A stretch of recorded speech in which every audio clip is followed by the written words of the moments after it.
Le monde de l'inexpliqué est vaste et mystérieux. Des légendes ancestrales aux observations d'ovnis, en passant par les phénomènes paranormaux, l'inconnu nous attire et nous interroge. L'exploration de ces mystères nous amène à repousser les limites de notre compréhension et à envisager des possibilités extraordinaires. L'univers regorge peut-être de secrets qui attendent d'être découverts.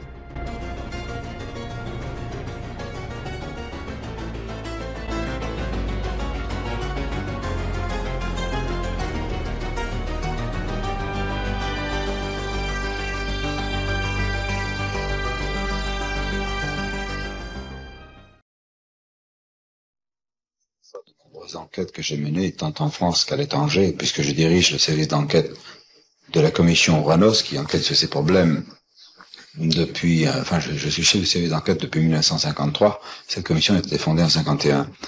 Nous avons acquis la certitude, c'est plus une conviction, c'est une certitude, que de très nombreux contacts ont lieu entre des extraterrestres et des êtres humains. Cependant, peu de ces contactés ont le courage de se révéler. Donc la plupart des contacts demeurent encore dans l'ombre. Mais je crois que nous avons atteint, comme le disait Heineck, on a fini le prologue de l'histoire et le premier chapitre commence. Né le 19 mars 1926 à Aix-en-Provence, Jimmy Guieu, de son vrai nom Henri-René Guieu, est une figure aussi fascinante que controversée. Il s'est imposé à la fois dans le domaine de la science-fiction française et dans l'ufologie. Si ses débuts en tant qu'auteur de romans de science-fiction lui ont permis de se forger une solide réputation, ce sont ses théories ufologiques, notamment, qui l'ont réellement placé sous le feu des projecteurs. À travers ses ouvrages, ses enquêtes et ses conférences, Guieu a exploré des mystères aussi bien extraterrestres que ceux des sociétés secrètes, naviguant entre fiction et réalité.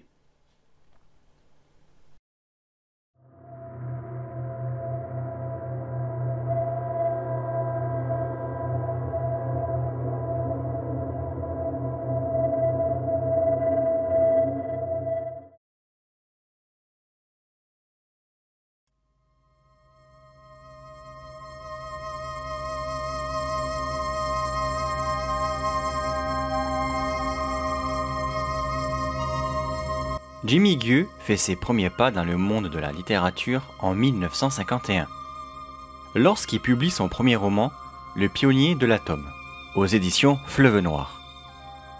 Cette maison d'édition, spécialisée dans la littérature populaire, lui offre une plateforme idéale pour exprimer sa créativité débordante. Rapidement, Guieu s'impose comme l'un des auteurs phares de la collection Anticipation du Fleuve Noir. Ces romans, caractérisés par un mélange audacieux de technologies futuristes et d'aventures spatiales, captent l'imagination des lecteurs.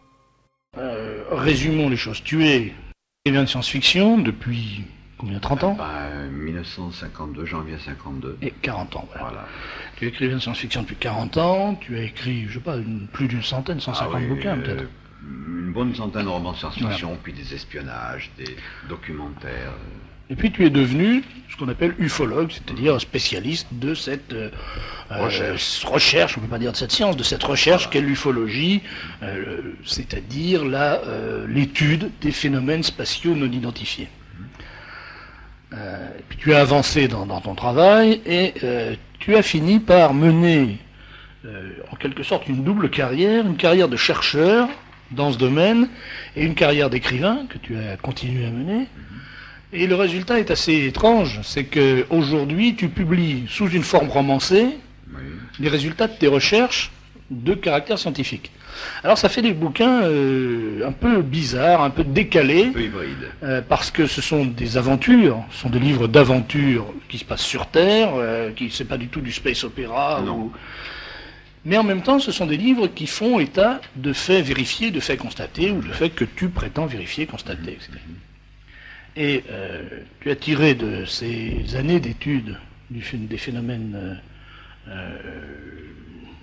d'OVNI et de tout ce qui entoure ces phénomènes, tu en as tiré une conclusion, enfin plusieurs conclusions.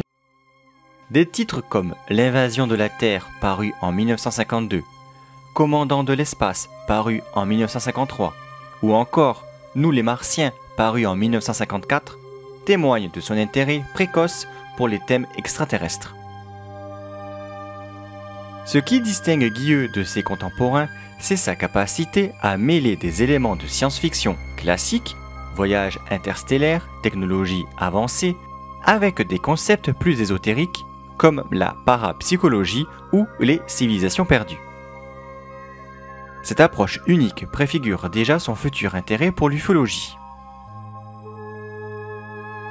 Au fil de ses écrits, Guilleux développe une fascination croissante pour la possibilité d'une vie extraterrestre et de visites aliens sur Terre.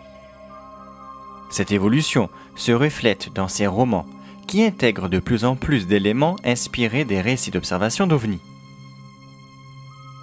Un tournant majeur dans sa carrière survient en 1956, avec la publication de Au-delà du cosmos. Ce livre marque la transition de Guilleux et de la pure fiction vers une approche plus spéculative et réaliste des phénomènes extraterrestres.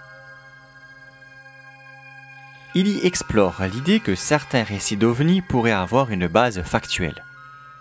Oui, je crois qu'il est permis de dire que les ET sont parmi nous. Bien sûr, on ne les croise pas tous les jours, dans toutes les rues, à toutes les places. Mais nous avons suffisamment d'informations depuis le 24 juin 1947 sur ces contacts entre des humains et des extraterrestres pour être affirmatifs. Il est certain que fréquemment des extraterrestres viennent chez nous, ils restent un certain temps, et nous sommes fondés à penser que non seulement ils font des missions chez nous, mais que des terriens effectuent des missions en tandem avec nous. Cette période de transition voit Guilleux s'intéresser de plus en plus aux témoignages d'observations d'OVNI et aux théories sur la vie extraterrestre. Il commence à effectuer ses propres recherches, à rencontrer des témoins et à étudier des cas supposés de rencontres du troisième type. À partir des années 1960, Guilleux s'engage pleinement dans l'ufologie. Il publie en 1965 Blackout sur les soucoupes, un ouvrage qui marque son passage définitif de la fiction à l'étude sérieuse des ovnis. Ce livre, basé sur des enquêtes personnelles et des témoignages, pose les bases de ses futures théories ufologiques. Guilleux ne renonce pas totalement à la fiction, mais ses romans deviennent de plus en plus un véhicule pour diffuser ses idées sur les extraterrestres et les ovnis. Il utilise son talent de conteur pour rendre accessibles et attrayantes des théories parfois complexes ou controversées.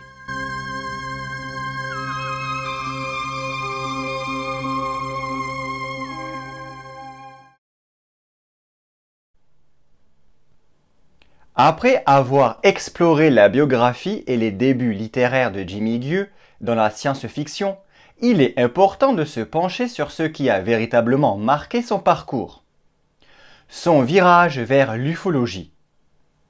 C'est en effet dans les années 1960 que Guilleux commence à basculer du monde de la fiction à celui des enquêtes sur les phénomènes inexpliqués, cherchant à percer le voile qui, selon lui, dissimule les vérités extraterrestres.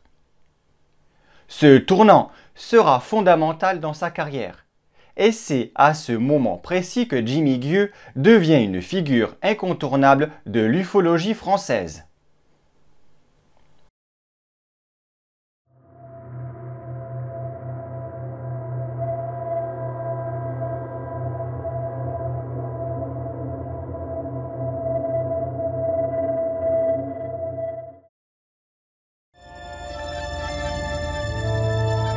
L'une des contributions majeures de Guilleux à l'ufologie est la popularisation du concept d'EB, entité biologique extraterrestre.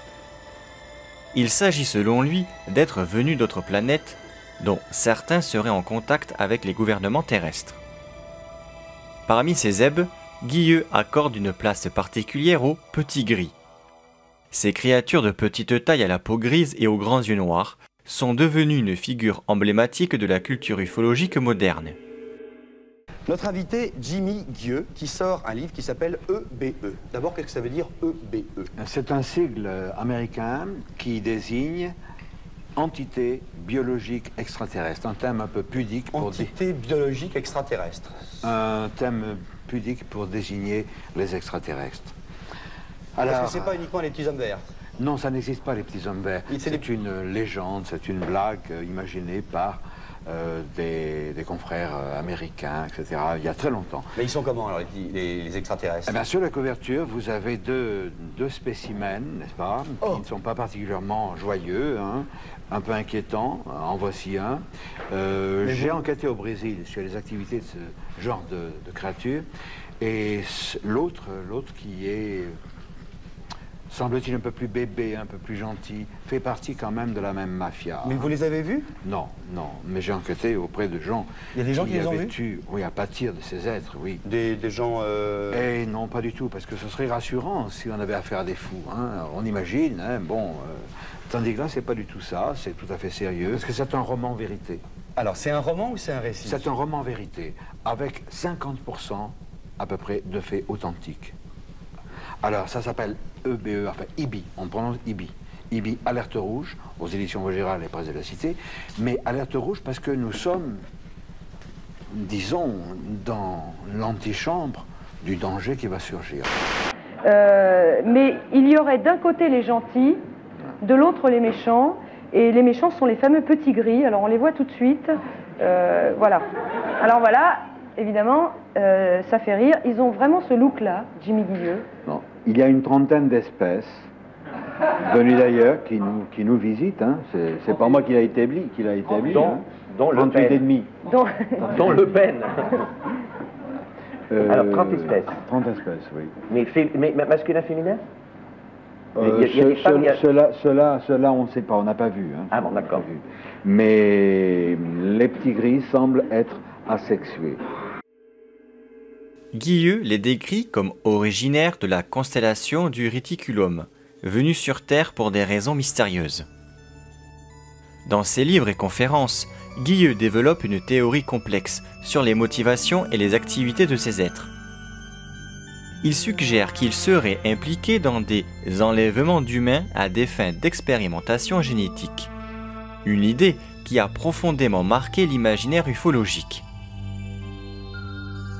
Une autre théorie marquante de Guieux concerne l'existence supposée d'accords secrets entre certains gouvernements terrestres, notamment les États-Unis, et des civilisations extraterrestres. Selon lui, ces accords auraient été conclus dans les années 1950 après le célèbre incident de Roswell. Guieux affirme que ces pactes impliqueraient un échange de technologies avancées contre la permission pour les extraterrestres de mener des expériences sur des humains. Il va jusqu'à suggérer l'existence de bases souterraines conjointes, où humains et aliens travailleraient côte à côte. Depuis un demi-siècle à peu près, les autorités de tous les pays, parce que là, pas de problème politique, nous cachent la vérité, nous racontent des bobards. Ces êtres, non seulement ils sont là, mais ils sont sous nos pieds, dans des bases. Vous dites qu'il y a des bases souterraines qui sont organisées aux États-Unis, entre autres, et ceci depuis 1946. C'est ça, oui. Première apparition à Eisenhower ou presque.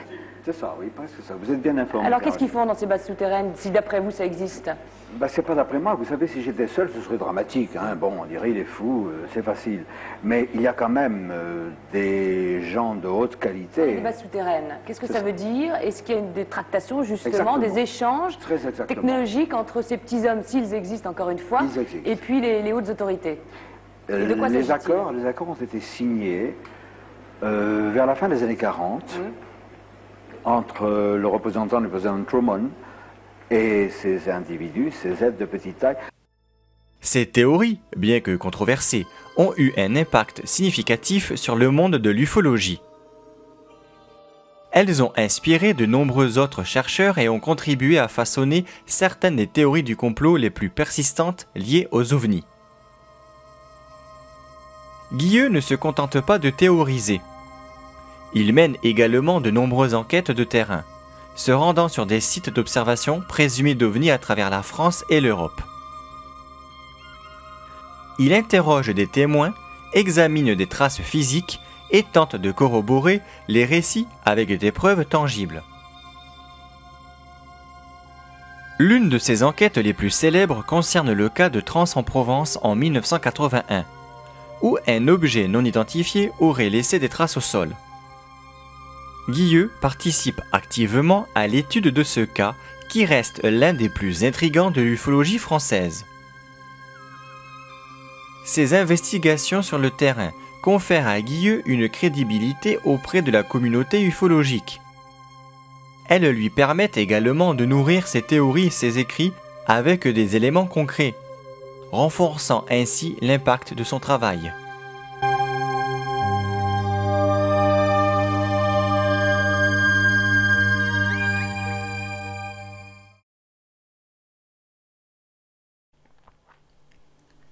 Jimmy Gueux restera dans l'histoire comme un pionnier, mais aussi comme un provocateur, prêt à remettre en question les vérités établies.